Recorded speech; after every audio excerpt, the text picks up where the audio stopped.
खबरदार में सबसे पहले जो तुलना हम आपको दिखाते हैं उसके जरिए ही हम आगे खबरों के मिजाज को पकड़ने की कोशिश करेंगे। एक तरफ पटना में गांधी मैदान में गमछा हिलाते हुए प्रधानमंत्री नरेंद्र मोदी एनडीए से जनता के प्यार की जो बयार चल रही है उसका उदाहरण देते हैं। दूसरी तरफ विपक्ष और कांग्रेस खास करके अभी भी जो स्पेशल रिवीजन है वोटर्स का, उसके विरुद्ध किस तरीके से वो और ज्यादा आक्रामक होता जाए उसकी तैयारी करने में लगा नजर आया। अब सीधी सी बात है कि एसआईआर के मुद्दे को बहुत जोर शोर से कांग्रेस की तरफ से बिहार में भी उठाया गया, लेकिन उसे नकार दिया गया। तो क्या ऐसा है कि कांग्रेस पार्टी ये समझ नहीं पा रही है कि जनता के मन में क्या है, और क्या इस बीच नरेंद्र मोदी जनता की नब्ज को अच्छी तरीके से पकड़ चुके हैं, समझ चुके हैं?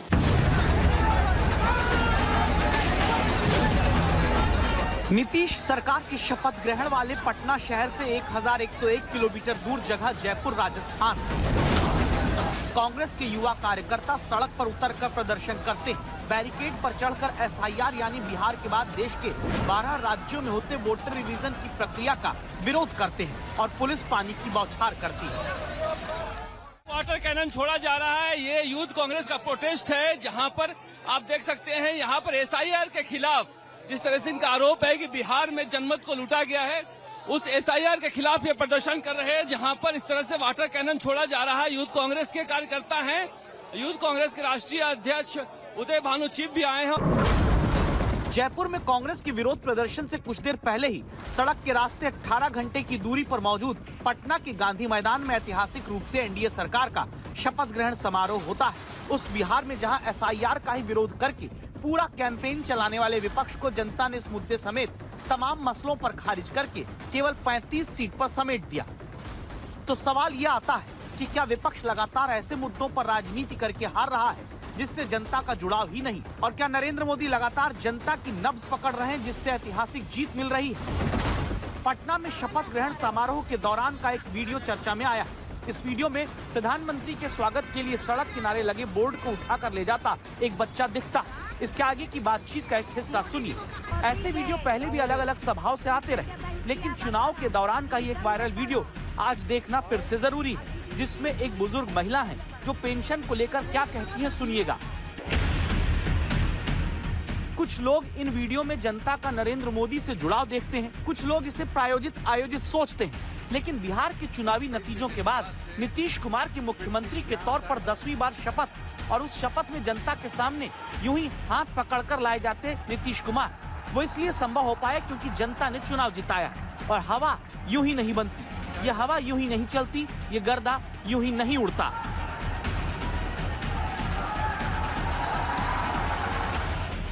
बिहार के लोगों ने बिल्कुल गर्दा उड़ा दिया है।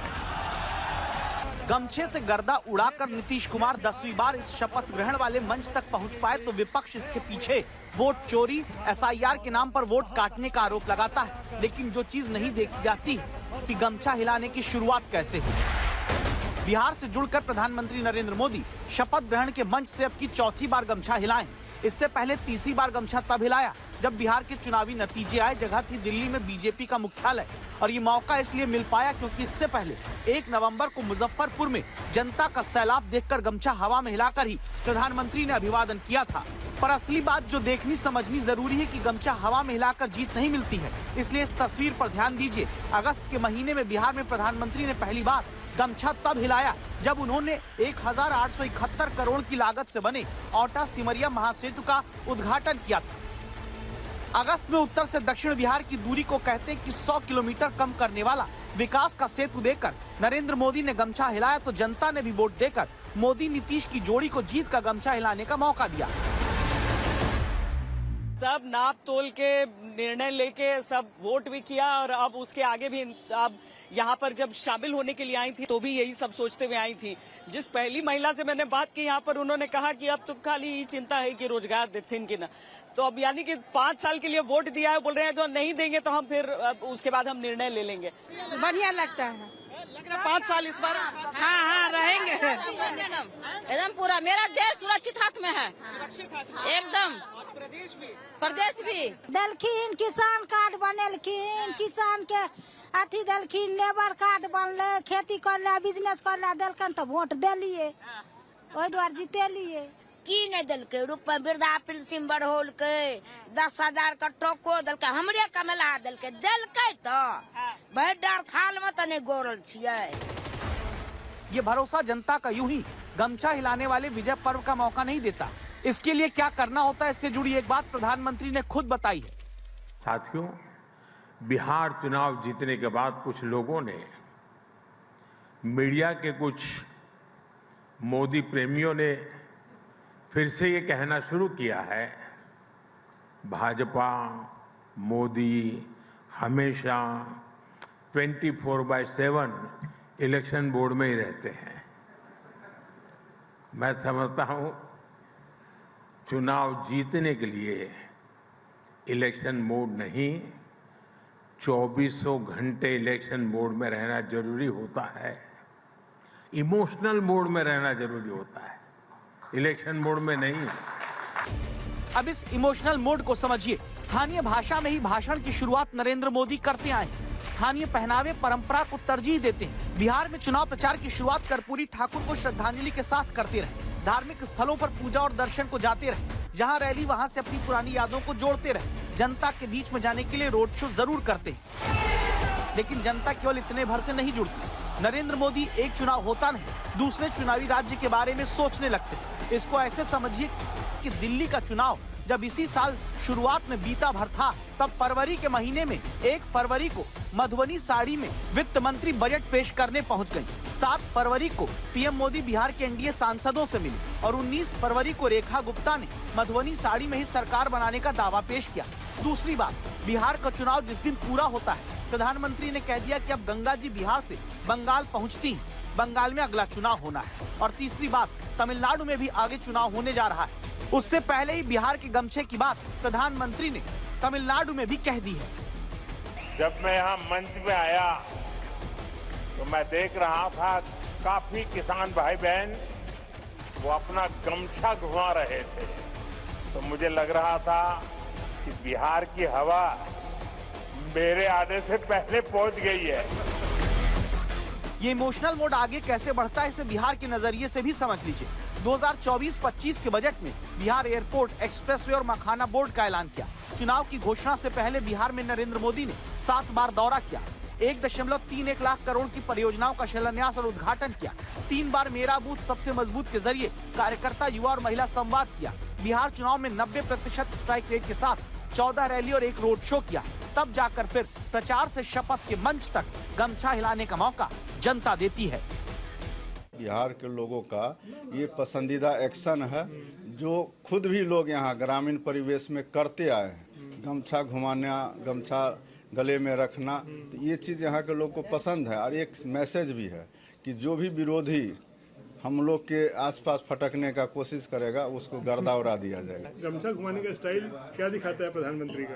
कि जनता भाई आपकी जीत हुई है और आपने हमें जो है कि सहयोग किया, इसलिए धन्यवाद। आज पटना के गांधी मैदान में ऐतिहासिक शपथ ग्रहण हुआ और नीतीश कुमार ने जिस मंत्रिमंडल पर भरोसा जताया है और जिस मंत्रिमंडल का गठन किया गया है, नीतीश कुमार के उस स्पेशल 26 का समन्वय किस तरीके से जातियों, क्षेत्र, वर्गों को साधा गया है, वो हम आपको अब दिखाते हैं। सबसे मजबूत कार्यकर्ताओं ने जिस तरह मेहनत किया, बिहार में लोकतंत्र स्थापित किया, गुंडा राज आने नहीं दिया, गुंडागर्दी नहीं चले बिहार में, इसके साथ जनता ने वोट किया।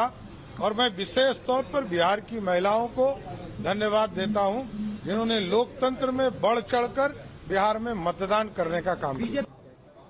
जनता का आशीर्वाद, डबल इंजन की सरकार को, प्रधानमंत्री, मुख्यमंत्री जी को, जो जनता ने विश्वास व्यक्त किया है, उसके लिए हृदय से आभार, धन्यवाद।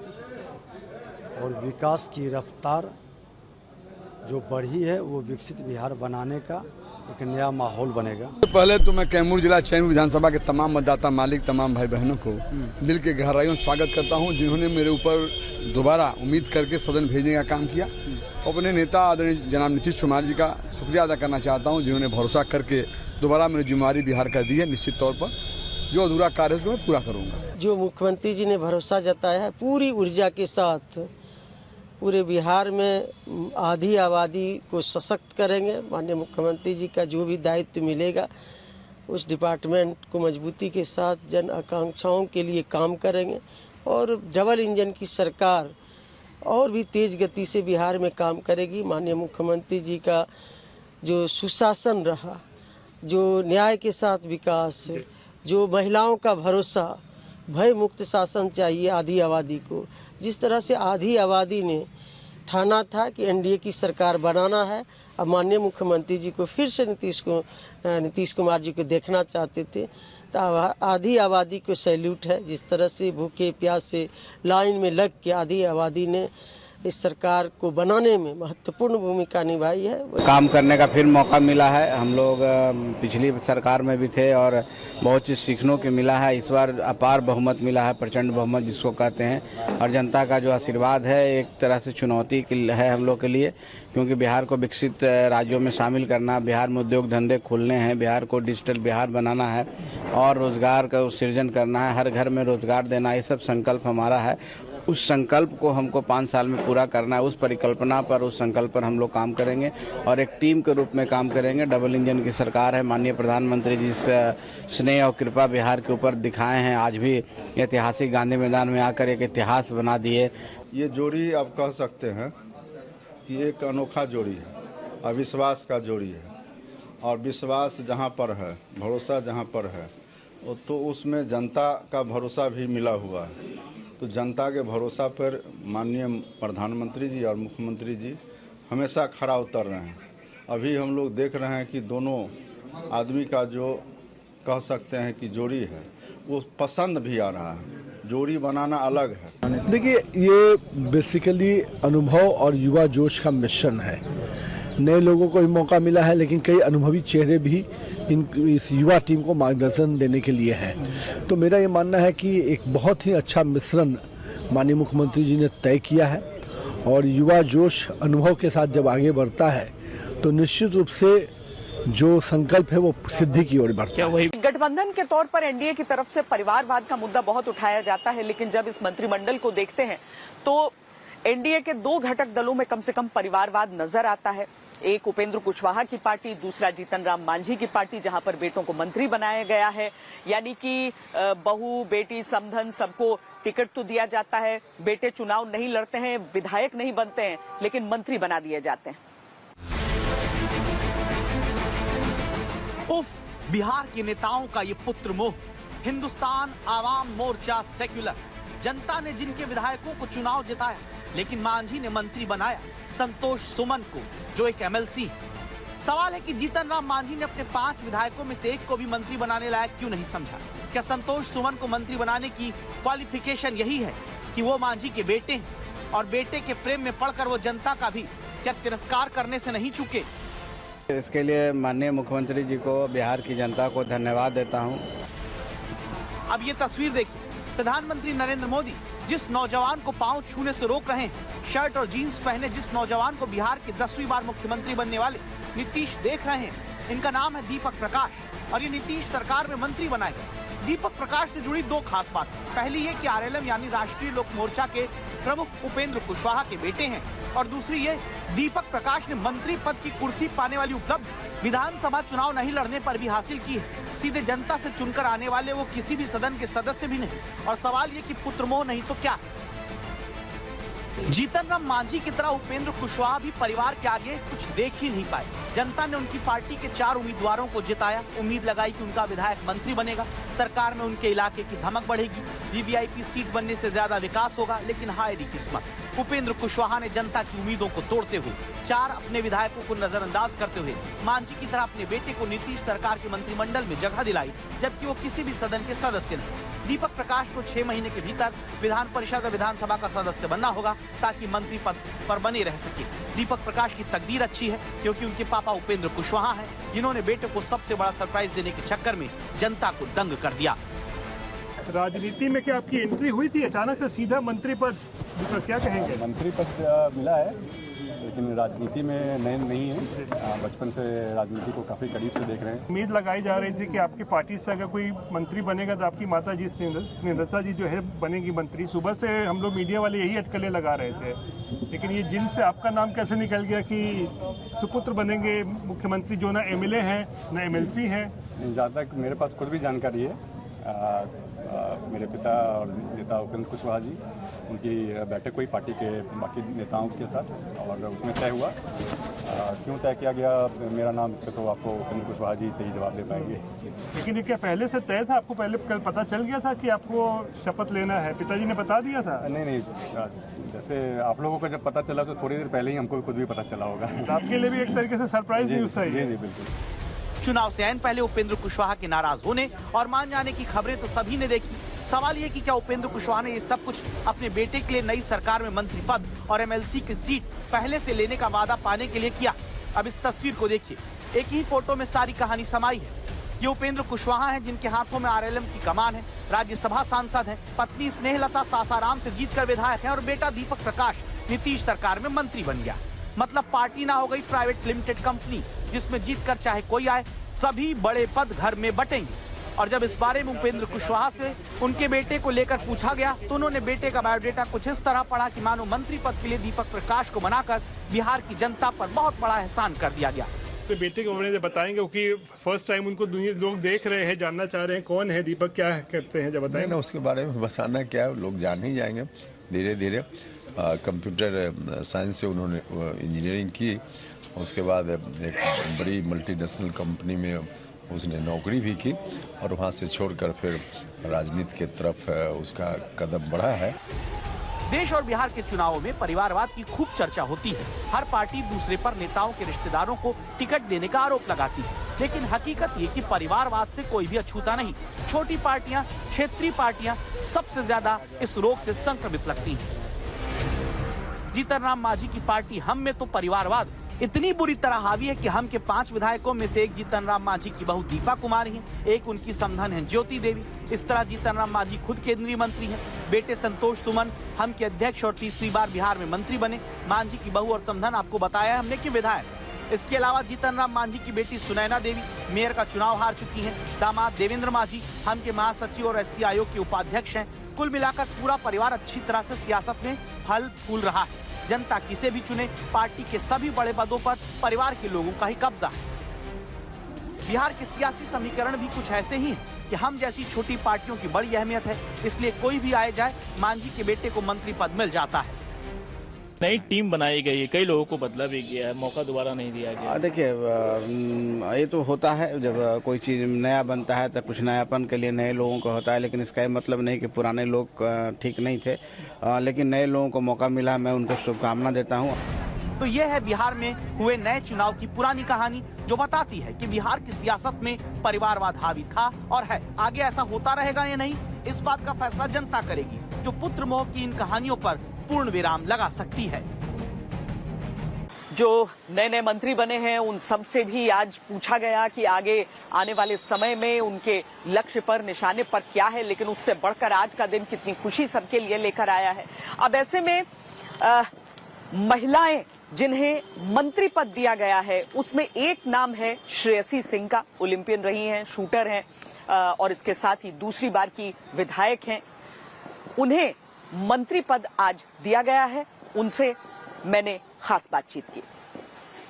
नारी शक्ति जब पूरी एनडीए सरकार के पीछे और इस विशाल मैंडेट के पीछे बिहार में देखा जाता है तो महिला मंत्री, और साथ में चूंकि MY नया महिला और युवा का कहा गया, तो क्या वो युवा महिला मंत्री बनेंगी कि नहीं बनेंगी, ये सबके मन में था। श्रेयसी सिंह को मंत्री पद दिया गया है, अभी शपथ ग्रहण उन्होंने किया है।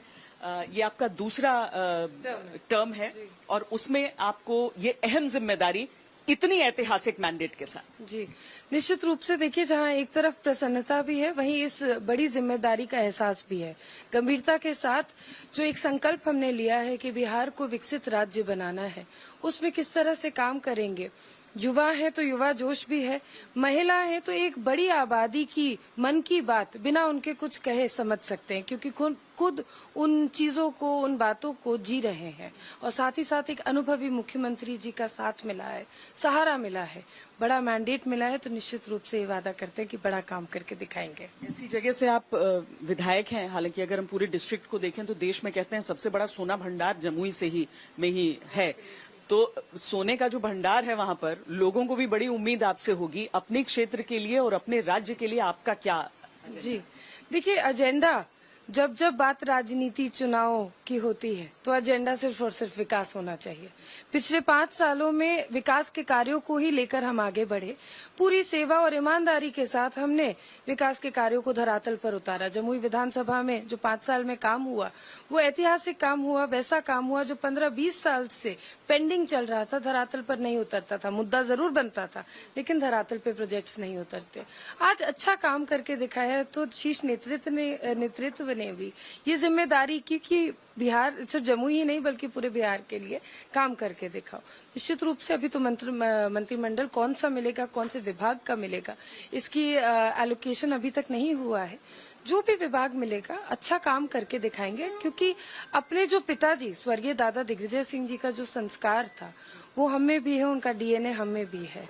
उन्होंने अच्छा काम करके दिखाया, हम भी निश्चित रूप से अच्छा काम करके दिखाएंगे। डबल ट्रैप शूटिंग एक ऐसी चीज होती है जिसमें 2 टारगेट निकलते हैं और आप दोनों पर निशाना साधते हैं। कितनी बार साधते हैं? तो आज जो आपके ऊपर जिम्मेदारियों की हम बात कर रहे हैं, मुझे लगभग वैसा ही एक डबल ट्रैप, क्योंकि वो डिसिप्लिन आपका है। जब एक तरफ केंद्र में एनडीए की सरकार आगे बढ़ रही थी, उस समय आपको पहले सिल्वर मेडल कॉमनवेल्थ गेम्स में और उसके बाद गोल्ड मेडल अगले कॉमनवेल्थ गेम्स में मिला था। तो एक तरीके से समानांतर चल रहा है। पीछे भी मैं देख रही हूँ राष्ट्रपति रामनाथ कोविंद से, तत्कालीन राष्ट्रपति से आप सम्मान ग्रहण कर रही हैं। तो एक खिलाड़ी जो कि निशाना साधना जानता है और एक ऐसी महिला, क्योंकि महिलाओं का प्रतिनिधित्व अभी ये भी चर्चा हो रही है श्रेयसी की 3 महिलाएं हैं, लेकिन देखिए कितनी बड़ी संख्या में। आपको लग रहा है महिलाओं को और भागीदारी हो सकती है और आपका काम उसके लिए एक नजीर बने? मुझे निश्चित रूप से लगता है कि महिलाओं की भागीदारी और होनी चाहिए, उन लोगों को और अपॉर्चुनिटी मिलना चाहिए।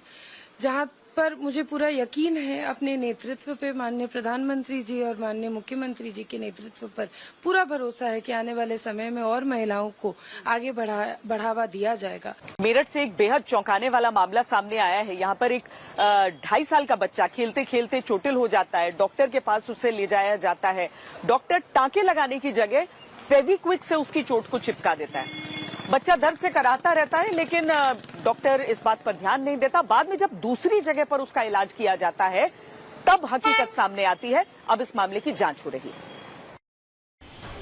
मां इरविन कौर की गोद में बैठे 2.5 साल के मनराज सिंह के साथ जो कुछ हुआ वो देश के तमाम परिवारों को खबरदार करता है। ये खबर बताती है कि आम आदमी न जाने किस अस्पताल और डॉक्टर की चंगुल में फंस जाए जो इलाज के नाम पर खिलवाड़ करने लगे। मनराज के सिर पर आंख के पास आप जो चोट देख रहे हैं, ये मेज के कोने से लड़ने की वजह से लगी, जिसके पीड़ित बहुत से घरों में बच्चे या बुजुर्ग होते हैं। परिवार परेशान होता है, बच्चा रोता है, परिवार अस्पताल के पास भागता है। यही मेरठ में इस परिवार के साथ भी हुआ।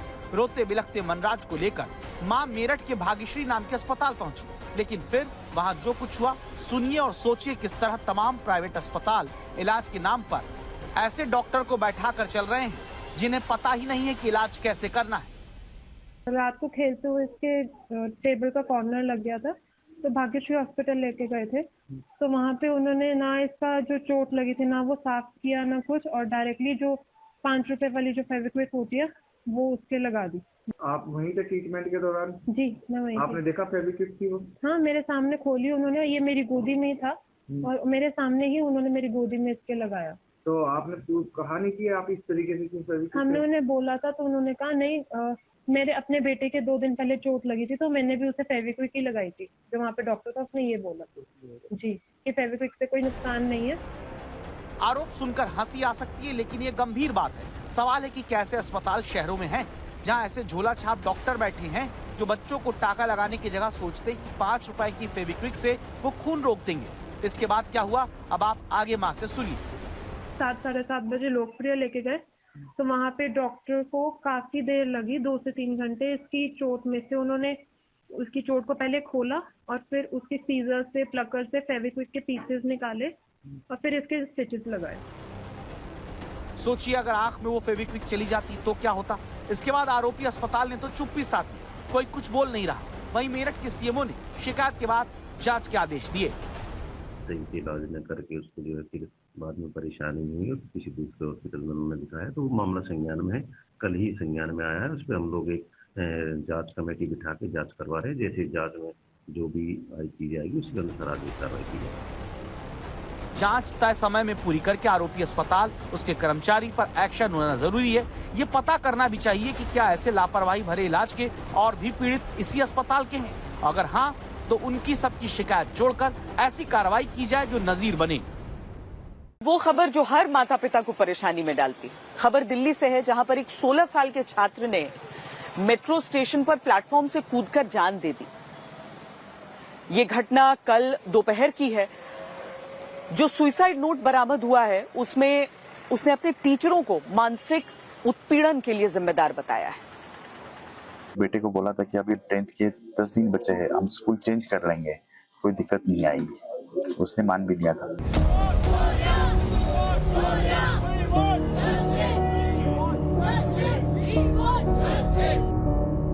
काश 16 साल का शौर्य पाटिल कुछ दिनों का धैर्य रखता तो शायद उसके पिता को ये दिन नहीं देखने पड़ते। लेकिन परिवार का कहना है कि उनका बेटा मजबूर कर दिया गया था, क्योंकि उसके टीचर, आरोप है कि स्कूल में लगातार बेटे को परेशान कर रहे थे। कहती कि मेरे टीचर छोटी छोटी चीजों के लिए डांटती है। मुझे भी कंप्लेंट करी थी, ये बेटा शरारती है, पीछे चुटकुले सुनाता है, जोक्स करता है। तो मैंने टीचर को बोला था, मैडम छोटा बच्चा है, अगर ये शरारत नहीं करेगा तो कौन करेगा। तो टीचर ने उसके बाद भी उसको टॉर्चर करना जारी रखा था। टीचर की तरफ से होने वाले इसी टॉर्चर ने दावा है कि 16 साल के शौर्य पाटिल को इतना मानसिक रूप से तोड़ दिया कि उसने गुस्से और बेबसी में दिल्ली में राजेंद्र नगर मेट्रो स्टेशन से कूदकर जान दे दी। वो पैर फिसल करके गिरा था स्कूल में, तो वहाँ पे जो मैडम थी उन्होंने उसको डांटा कि तू जानबूझ के गिरा है। इसने बोला नहीं मैम, मैं गिरा नहीं, मेरा पैर फिसला है। ये रोने लगा तो बोलते ये रोने वोने का नाटक ड्रामा मत कर, ये और ड्रामा मत कर, और इससे मुझे कुछ फर्क नहीं पड़ने वाला। और ये सब स्कूल के सामने हुआ, क्लास टीचर के सामने। वो ये बड़ा इंसल्ट बर्दाश्त नहीं कर पाया। शौर्य पाटिल दिल्ली के अशोका प्लेस के इसी निजी स्कूल में 10वीं क्लास का छात्र था, जिसके बाहर शौर्य पाटिल की आत्महत्या के बाद प्रदर्शन और नारेबाजी हुई।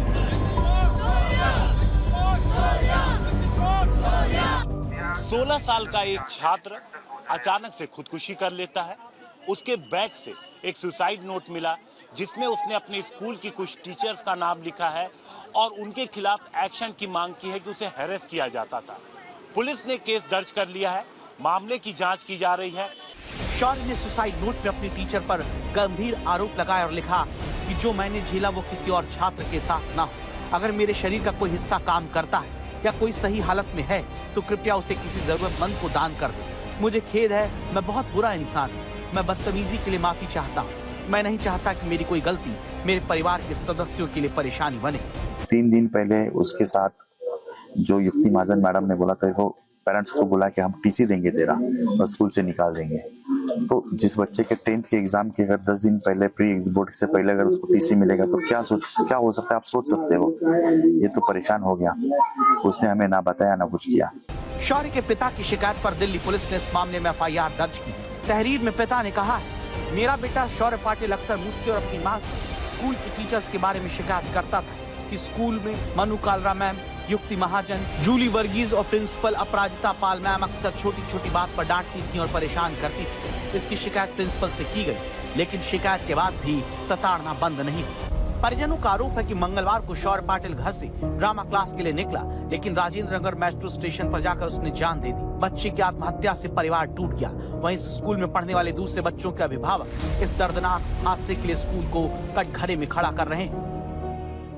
सुसाइड नोट के आधार पर स्कूल के संबंधित टीचर से पूछताछ की जा रही है। पोस्टमार्टम रिपोर्ट का इंतजार है। साथ ही पुलिस शौर्य के दोस्त और परिवार से भी बात कर रही है ताकि पूरी सच्चाई सामने आ सके। इससे पहले जयपुर में भी 9 साल की एक बच्ची ने स्कूल में चौथे फ्लोर से कूदकर जान दे दी थी। इस बच्ची के माता पिता ने भी स्कूल के टीचर पर ही आरोप लगाए थे कि वो उनकी शिकायतों पर ध्यान नहीं दे रही। दिल्ली में भी 16 साल के एक छात्र की खुदकुशी के लिए शिक्षक ही आरोपी हैं। इस तरह के बढ़ते मामले बच्चों की बदलती मानसिकता के बारे में खबरदार करते हैं, जो हर माता पिता के लिए चिंता की बात है कि वो अपने बच्चों को दोस्ताना माहौल में रखें, लगातार बात करें ताकि बच्चा अपनी परेशानी उनसे बांटने में न हिचके और कभी किसी शौर्य पाटिल को खेलने कूदने की उम्र में जान न देनी पड़े। हिमांशु मिश्रा, दिल्ली आज तक। महाराष्ट्र के पुणे में तेंदुए का आतंक लगातार जारी है। वहां पर पिछले 20 दिनों में 3 लोगों की जान जा चुकी है। हालत ये हो गई है कि लोग जब खेतों में काम करने जाते हैं तो गले में अपने कील का पट्टा लगाकर। वीडियो नंबर 1, जगह कोल्हापुर, महाराष्ट्र। अचानक तेंदुए का हमला होता है। वो तेंदुआ जिसे पकड़ने के लिए वन विभाग की टीम ने बड़ा घेरा बनाया, लेकिन अचानक तेंदुआ हमला करके भाग जाता है। कई घंटे तक ऑपरेशन चलता है, फिर तेंदुआ पकड़ा जाता है। दूसरा वीडियो महाराष्ट्र का पुणे। बाइक से आता किसान अचानक सड़क पर गिर जाता है। किसी को समझ नहीं आया हुआ क्या। सीसीटीवी कैमरे ने सच बताया। हाईवे पर बाइक से आते किसान पर तेंदुए ने हमला किया था। तीसरा वीडियो, जगह नांदेड़, महाराष्ट्र। तेंदुए का आतंक फैला हुआ है। इस तेंदुए की वजह से लोग रात के अंधेरे में घर से बाहर नहीं निकल पा रहे हैं। चौथा वीडियो, पिछले महीने IIT मुंबई कैंपस में तेंदुआ टहलता दिखता है। पांचवा वीडियो, जगह नागपुर, महाराष्ट्र। घर के भीतर घुस आए तेंदुए की पूंछ दिखती है। दूसरी मंजिल के घर तक पहुंच गए इस तेंदुए की वजह से पूरी बस्ती इलाका यहाँ इकट्ठा हो जाता है। महाराष्ट्र के अलग अलग इलाकों में इस वक्त तेंदुए को लेकर ऐसी दहशत जिसका सामना आम आदमी कर रहा है। लेकिन अब जो तस्वीर हम आपको दिखाने जा रहे हैं वो अब तक कहीं नहीं देखी गई। तेंदुए का आतंक ऐसा जिसने जान बचाने के लिए जुगाड़ के भरोसे जनता को छोड़ दिया है।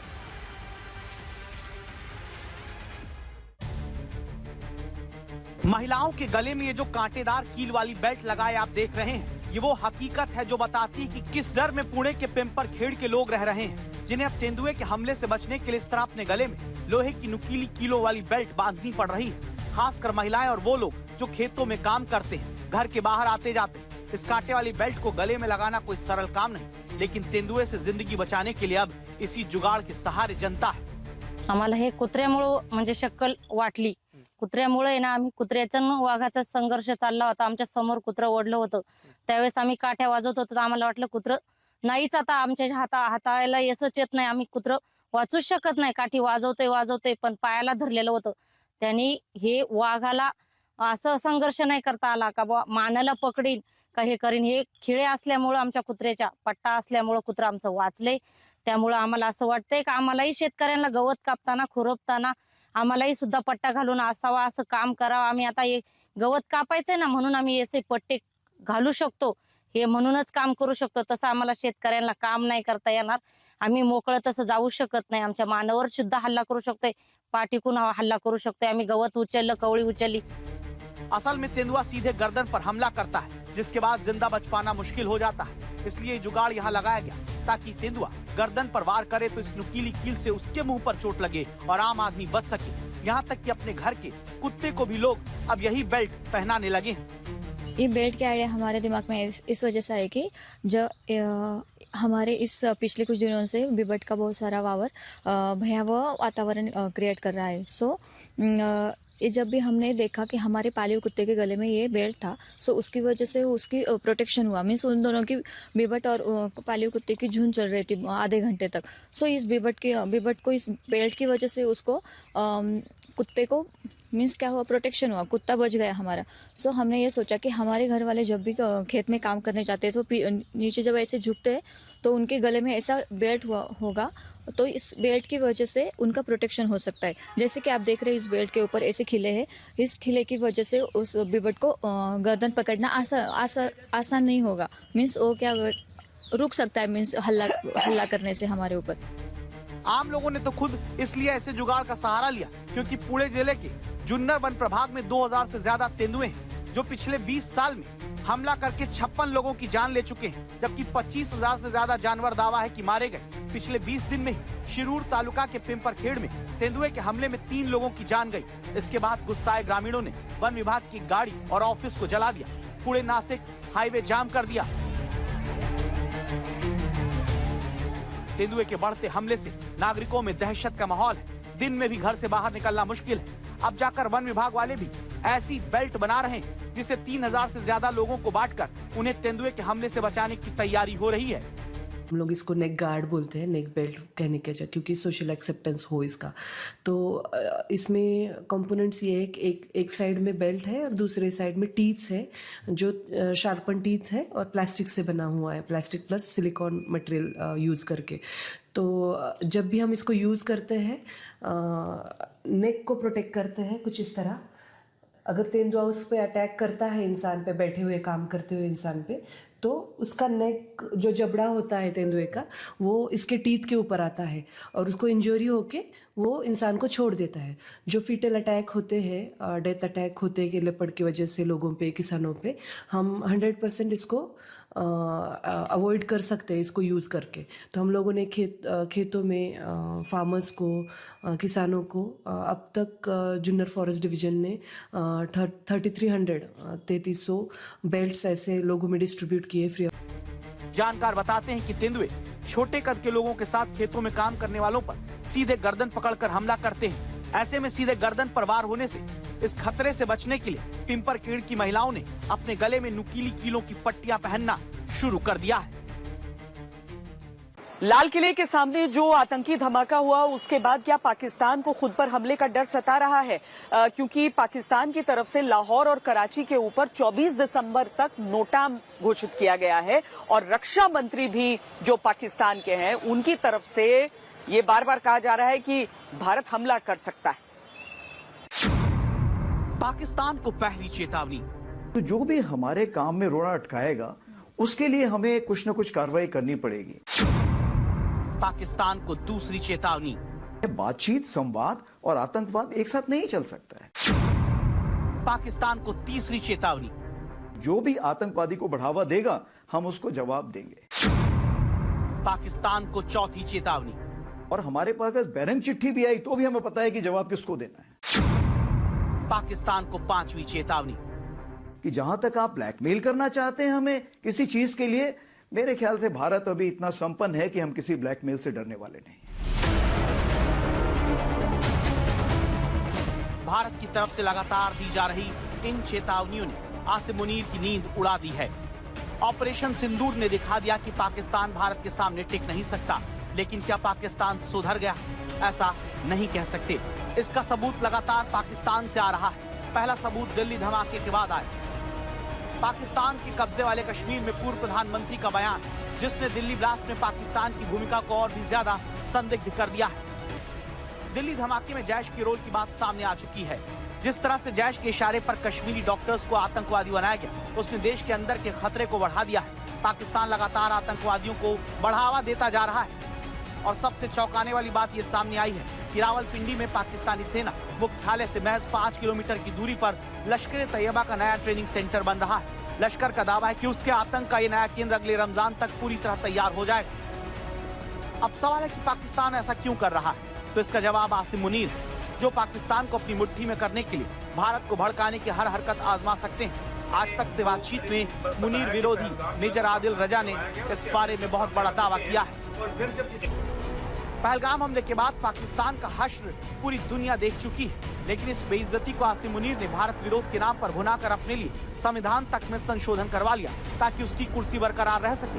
इधर भारत ने भी तय कर दिया कि अगर पाकिस्तान नहीं सुधरा तो इस बार उसे हमेशा हमेशा के लिए समझा दिया जाएगा। का असेसमेंट क्या है? इसके जो रिजल्ट्स रहे उसका आकलन क्या है? और सिंदूर 1.0 अगर मैं कहूँ 1.0 तो देखिए, मैं तो ये कहना चाहूंगा कि मूवी शुरू भी नहीं हुई थी, सिर्फ एक ट्रेलर दिखाया गया था और ट्रेलर के बाद 88 घंटे में वो ट्रेलर खत्म हो गया था। तो आगे आने वाले हालात कैसे होंगे ये इसके बारे में हम पूरी तैयारी करके बैठे हुए हैं। और अगर कोई ऐसा हमें मौका देता है पाकिस्तान, तो हम उसको भरपूर एक शिक्षा प्रदान करना चाहेंगे उसको कि कैसे एक जिम्मेवार नेशन को अपने पड़ोसियों से बिहेव करना चाहिए। जो अभी दिल्ली ने जो धमाका देखा, हालांकि अभी इन्वेस्टिगेशंस उसकी चल रही हैं, लेकिन रेड फोर्ट के सामने एक ब्लास्ट हुआ और इससे ये भी समझ में आता है कि डेटरेंट एक तरफ रहता है, लेकिन जो देश के दुश्मन हैं वो भी अपने हिसाब से आगे बढ़ने की कोशिश करते हैं कि अच्छा ये डिटेक्ट हो जाता है, हम इस हिसाब से करेंगे। तो नंबर वन, हम कैसे वो डेटरेंट हासिल कर रहे हैं, और जम्मू कश्मीर को भी अगर हम स्पेसिफिकली देख लें तो क्या वो आपको वहां से हम एक ऐसे सिनारियो की बात कर सकते हैं जो आतंक मुक्त की तरफ बढ़ा रहा हो हमें? तो सबसे पहले तो आपने डेटरेंट की बात की। डेटरेंट जो हम बोलते हैं सैन्य शक्ति और जो हमारा राजनीतिक इरादा है, राजनीतिक निर्णय लेने की जो काबिलियत है, क्योंकि डिटरेंस तब काम करता है जब आप उस पर विश्वास कर सकें कि हाँ ये कुछ करेंगे अगर हमने कुछ कार्रवाई गलती की तो।